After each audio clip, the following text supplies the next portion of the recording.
જો તમે ધોરણ 12 માં છો અને હજુ સુધી તમારી તૈયારી બરાબર થઈ નથી, પણ ઓગસ્ટ મહિનાથી એવી તૈયારી કરવા માંગો છો કે જે ફેબ્રુઆરીના એન્ડિંગમાં બોર્ડ એક્ઝામ આવે છે એમાં તમે જોરદાર પ્રદર્શન આપી શકો, તો યસ, આ વિડીયો છે તમારા માટે. એક પણ મિનિટ સ્કીપ કર્યા વગર છેલ્લે સુધી જોજો, કારણ કે આજે હું આ વિડીયોમાં સંપૂર્ણ એક આખું પ્લાનર રોડ મેપ આપવાનો છું કે કયા મહિનામાં તમારે શું કરવું. તો ફેબ્રુઆરીના એન્ડિંગ સુધી તમારે શું કરવું ઓગસ્ટ મહિનાથી ચાલુ કરીને કે જેના કારણે તમારા માર્ક્સ 95% ઉપર આવી જાય. તો 95% પ્લસનો જો તમારો ટાર્ગેટ છે તો ઓગસ્ટ મહિનાથી કેવી રીતે શરૂઆત કરવી. ઘણા વિદ્યાર્થીઓ વિચારે છે કે સર હવે તો મોડું થઈ ગયું છે, હવે ના થાય. ના, એવું નથી, હજુ પણ થઈ શકે છે, હજુ પણ તમે 95+ લાવી શકો છો. બરાબર, તો પહેલા તમે કમેન્ટ કરો તમારો ટાર્ગેટ શું છે, કે અમારે કેટલા % લાવવા છે. કમેન્ટ કરો કે સર મારો ટાર્ગેટ છે કે બાયોલોજીમાં 100 માંથી 100 લાવવા, મેથ્સમાં 100 માંથી 100 લાવવા. બરાબર, તો તમારો ટાર્ગેટ કમેન્ટ કરો, જોઈએ કેટલા લોકોને કેવો ટાર્ગેટ છે એ. બરાબર, અને છેલ્લે સુધી જોજો. આખું ઓગસ્ટથી ફેબ્રુઆરીનો મસ્ત રીતે આખું રોડમેપ આપવાનો છું. એના પહેલા આજે છેલ્લો દિવસ છે ગુરુ પૂર્ણિમા ઓફરનું.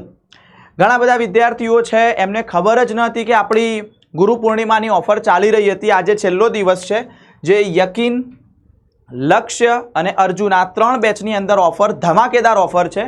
જે પણ વિદ્યાર્થીઓએ ડ્રોપ લીધો છે અને પ્રિપેરેશન કરવા માગે છે નીટની, એની માટે છે યકીન નીટ ગુજરાતી 2027, જેમાં રેગ્યુલર બેચની પ્રાઇસ ફક્ત 4500 રૂપિયા છે અને ઇન્ફિનિટિવની પ્રાઇસ 5500 રૂપિયા છે, જેમાં આ બધા ફીચર્સ મળવાના છે. આજે છેલ્લો દિવસ એટલે કે 3 ઓગસ્ટે.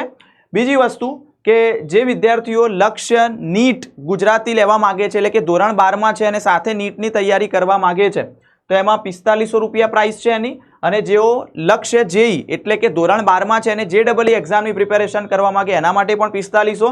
અને જે વિદ્યાર્થીઓ ધોરણ 11માં છે અને 11ની સાથે જ નીટની પ્રિપેરેશન કરવા માંગે છે, તો એના માટે અર્જુના નીટ ગુજરાતી 2027, જે ફક્ત 4500માં મળી રહી છે. અને ધોરણ 11માં છે અને JEE પ્રિપેરેશન કરવા માંગે છે, તો એમના માટે 4500. તો આજે છેલ્લો દિવસ છે, તો તમારી મનપસંદ જે પણ લાગતી વળગતી બેચ હોય એ લઈ લેજો, પછી પ્રાઇસ હાઈ થઈ જશે. બરાબર છે.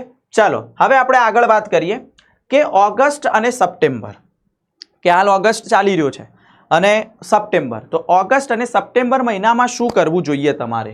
તો પહેલાં તો સિલેબસ કમ્પ્લીટ કરવા ઉપર ફોકસ કરવાનું, કે અત્યારે જ્યાં પણ સ્કૂલમાં અથવા તો આપણી બેચની અંદર જે પણ પરિશ્રમ બેચ હોય, લક્ષ્ય બેચ હોય, જે પણ બેચ હોય, તો એની અંદર જે પણ ચેપ્ટર્સ ચાલી રહ્યા છે, જે પણ સિલેબસ જેટલો પણ કમ્પ્લીટ થયો, ભલે પૂરો કમ્પ્લીટ નહીં થાય અત્યારે, પણ જે પણ કમ્પ્લીટ થયો તો એના ઉપર પહેલાં ફોકસ કરવાનું, એ ચેપ્ટર્સ ઉપર ફોકસ કરવાનું અને કન્સેપ્ટ ક્લિયર કરવાના. ઘણા બધા વિદ્યાર્થી શું કરે છે કે કન્સેપ્ટ ક્લિયર ના હોય ને MCQ સોલ્વ કરવા માંડી પડે, થિયરી ગોખવા માંડી પડે. એવું નહીં કરવાનું. તો ઓગસ્ટ અને સપ્ટેમ્બરમાં પહેલાં તો સિલેબસ કમ્પ્લીટ કરવાનો, જેટલા ચેપ્ટર થયા હોય એને મસ્ત રીતે એના કન્સેપ્ટ ક્લિયર કરી દેવાના. શું કરવાનું છે, તમારે આ ફ્લો અપનાવવાનો છે. પહેલાં થિયરી મસ્ત રીતે તૈયાર કરો, પછી રિટન પ્રેક્ટિસ. હવે તમારે બોર્ડ એક્ઝામમાં તો લખવાનું આવે છે, તો તમારે બેટા રિટન પ્રેક્ટિસ કરવી પડશે. હેન્ડ રાઇટિંગ સારા હોવા જોઈએ, પ્રોપર પ્રેઝન્ટેશન હોવું જોઈએ, અને પછી બોર્ડ ઓરિએન્ટેડ ક્વેશ્ચન સોલ્વ કરવાના છે. એટલે કે ભાઈ ચલો કોઈ પણ ઇમ્પોર્ટન્ટ ક્વેશ્ચન હોય, જેમ કે હું બાયોલોજીની વાત કરું તો એની અંદર હવે માદા પ્રજનન તંત્ર વધારે વાર પૂછાયું છે. બરાબર, તો એ પ્રશ્ન પ્રોપર તમે લખો. બરાબર, કારણ કે એના પૂછાવાના ચાન્સીસ વધારે છે, તો લખાણ પણ મહત્વનું છે, એકલું આવડશે નહીં ચાલે. અને જે ચેપ્ટર આજે ભણ્યા એનું રિવિઝન 24 કલાકની અંદર કરવાનું છે. એટલે આજે કોઈ ચેપ્ટર ભણ્યા તમે, તો કાલ સુધીમાં એનું અડધો કલાક અથવા 15 મિનિટમાં રિવિઝન પણ કરવાનું.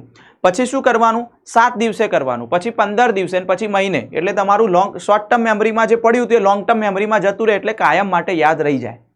તો ઓગસ્ટ અને સપ્ટેમ્બરમાં આ વસ્તુ અપનાવવાની છે. ઓક્ટોબર અને નવેમ્બરમાં શું કરવાનું છે, તો સિલેબસ ફિનિશ કરવાનો પ્રયત્ન કરવાનો છે. એટલે કે ચલો હવે સિલેબસ કમ્પ્લીશન તરફ હશે. સ્કૂલમાં હશો કાં તો આપણી બેચ હશે, તેમાં સિલેબસ પૂરો થયો હશે. બરાબર, અથવા ક્યાંક 1-2 બાકી રહી ગયા હોય, તો પહેલું તો રિવિઝન સ્ટાર્ટ કરી દેવાનું. આગળના જેટલા પણ ચેપ્ટર પૂરા થઈ ગયા છે એનું રિવિઝન. પહેલાં તો સિલેબસ ફિનિશ કરવા ઉપર ફોકસ કરવાનું, કે ધારો કે ચલો અત્યારે સેકન્ડ લાસ્ટ ચેપ્ટર ચાલે છે, તો એ તો જોવાનું જ, પણ સાથે સાથે પહેલું રિવિઝન પણ સ્ટાર્ટ કરવાનું આગળના પહેલા ચેપ્ટરથી.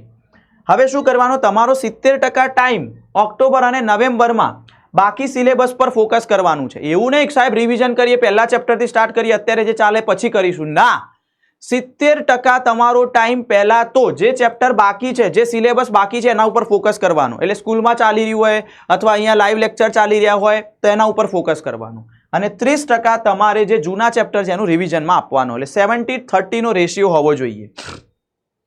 જો સિલેબસ કમ્પ્લીટ થઈ ગયો હોય, હવે ચલો ઘણી સ્કૂલોમાં સિલેબસ કમ્પ્લીટ થઈ ગયો હશે, આપણી બેચમાં સારું કે સિલેબસ કમ્પ્લીટ થઈ ગયો છે, તો શું કરવાનું, 50% રિવિઝન કરવાનું, 50% પ્રેક્ટિસ કરવાની.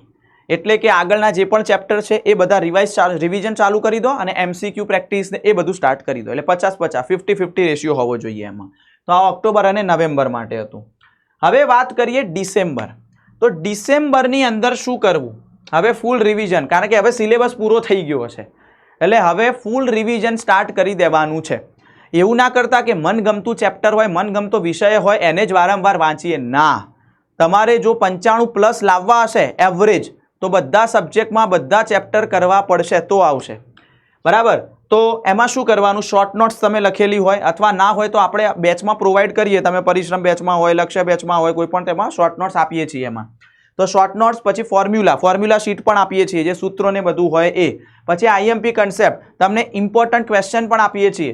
જેમ કે મારું ચેપ્ટર જ્યારે પૂરું થાય છે તો હું પછી કહેતો હોઉં છું કે ભાઈ આ જે છે 7-8 એવા ક્વેશ્ચન આપું છું કે જે બોર્ડમાં પૂછાવાની સંભાવના વધારે હોય છે.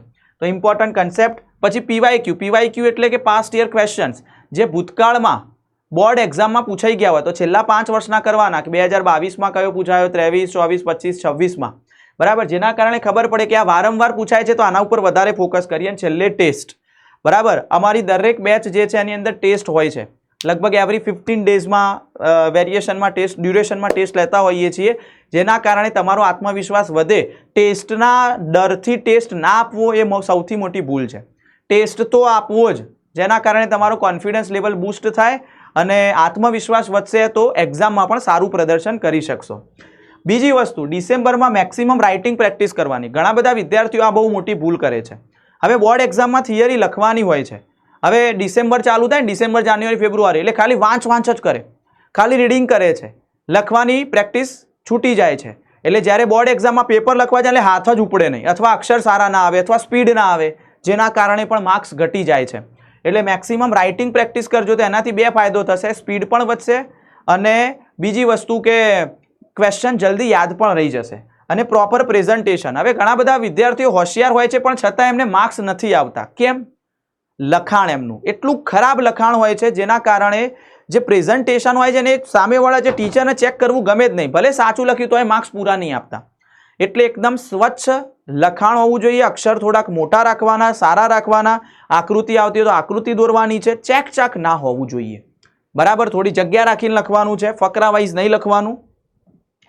અને જાન્યુઆરીમાં શું કરશું, તો દર અઠવાડિયે ઓછામાં ઓછા 2 ફૂલ પેપર સોલ્વ કરવા. હવે બેટા મેક્સિમમ શું કરવાનું છે, પેપર સોલ્વ કરવાના છે. ઓછામાં ઓછા 2 પેપર સોલ્વ કરવાના, અઠવાડિયે 2, બરાબર છે. પેપર સોલ્વ કરશો તો તમને ખબર પડશે કે ભાઈ મારો જે ટાઈમ છે એ ટાઈમિંગ સાથે હું પેપર લખી શકું છું કે નહીં. 3 કલાકનો ટાઈમ આપ્યો હોય અને તમે પેપર ના કર્યું હોય તો એના કારણે તમે 3 કલાકના બદલે 4 કલાક લઈ લો. પણ પેપરમાં તો તમને 3 કલાક, એટલે પેપર પછી રહી ગયું. એમ કહો સર પેપર લેન્ધી હતું, તો પહેલેથી જ પ્રેક્ટિસ કરવાની. અને ટેસ્ટ એનાલિસિસ, પેપર તમે આપો છો, ટેસ્ટ આપો છો, એમાં કયું ખોટું પડે છે, કયો ટોપિક ખોટો પડે છે, કયા ચેપ્ટરનું ખોટું પડે છે, તો એનું એનાલિસિસ કરીને એ ચેપ્ટરનો એ ટોપિક ફરીથી તમે વિડીયો જોઈ લો, બરાબર છે, અથવા તો ફરીથી એ ભણી લો તમે, ઠીક છે. અને પછી એનો ટેસ્ટ આપો, એટલે બીજી વાર ખોટો ના પડે. અને ફેબ્રુઆરીના એન્ડિંગમાં એક્ઝામ હશે તો ફેબ્રુઆરીમાં ખાસ ધ્યાન આપજો શું કરવાનું એન્ડિંગમાં અથવા મિડમાં જ્યારે પણ એક્ઝામ હોય. તો હવે ઘણા વિદ્યાર્થીઓ શું કરે છે ખબર છે, NCERT બધું તૈયાર થઈ ગયું તો હવે કોઈ નવું મટીરિયલ ખરીદશે, નવી બુક ખરીદશે, નવી PDF જોશે. નવું કંઈ નહીં કરવાનું બેટા, નવું કંઈ જ કરતા નહીં તમે, બરાબર. તમારે શું કરવાનું, તમે જે તૈયાર કર્યું એના વારંવાર વાગોળવાનું છે. એટલે કે મેક્સિમમ રિવિઝન કરવાનું છે અને મેક્સિમમ PYQ પ્રેક્ટિસ કરવાની છે. પાછળના વર્ષોના પેપર મેક્સિમમ સોલ્વ કરવાના. ભલે એકવાર થઈ ગયા, 10 વાર કરો, 100 વાર કરો, પણ એને જ કરો.